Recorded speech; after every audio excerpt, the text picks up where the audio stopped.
Hi. Hi, Kate. Sophia Soda with the Nerds of Color, and it is such a privilege to be here talking with you. I'm a big fan of your work, and it's just a real honor. Thank you for your time, Oh, you're welcome. Thank you. of course. And your performance in this was just incredible. I'm so excited to speak with you about it.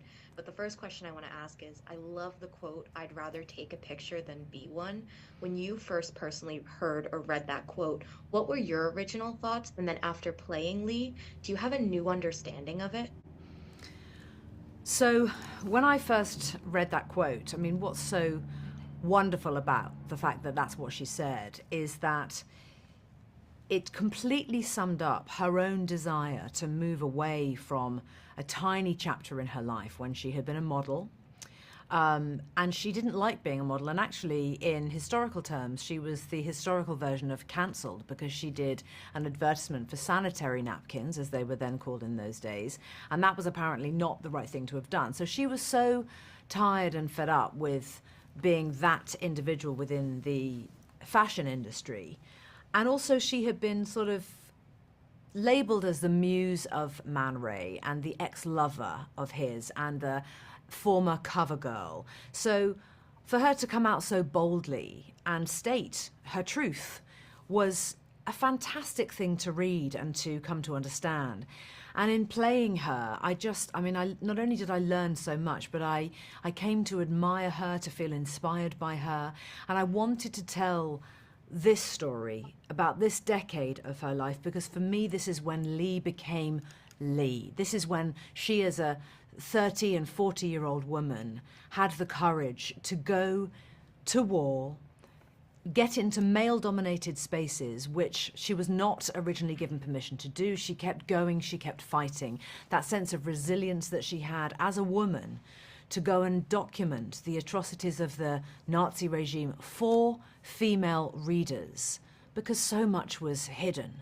These people were missing, and she was determined to find out what had happened to them and to make sure that their story was not forgotten and that the truth was told, that even though it is a terrible, terrible truth, she just wouldn't give up, and I have so much admiration for her. Yeah, I do too. And I know so much preparation went into this role for you, and it definitely shows. But what is one small detail, whether it be a fact you learned, a wardrobe accessory, anything at all, that really helped inform your portrayal in a way that you weren't expecting? It was really the camera, to be honest. So working with the Rolleiflex camera and learning to use it in the very comprehensive way that I did and that I had to, because I did not want that thing to feel like a prop. I didn't want it to seem like a dummy thing that I was just going through the motions. I was actually taking photographs of Lee's images that we were recreating within the film. I was able to change the film and the camera. I was the only person who knew actually how to do that on set. So even if I would run out of film in the middle of a take, I would just stop, change the reel, and then we would just carry on shooting. And it became an extension of my arms and subsequently a part of me in my playing of her, which is of course what it was for her. That thing was her, that was her baby, that was her means of telling other people's stories.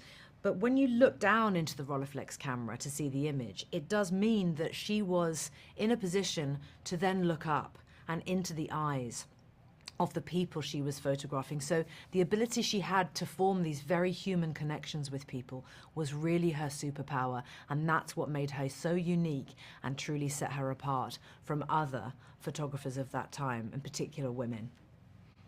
Thank you so much for all your beautiful and insightful answers. It was such a pleasure speaking with you, and My congrats pleasure. again, really. Thank you very much. Thank you. I Thank you. appreciate that. Lectures, fanboys, professional artists, and professors. Maybe a nerd who's just like you, talking about the things that you like too. So I invite you to the NOC. In full color, you see me. The Hard Knock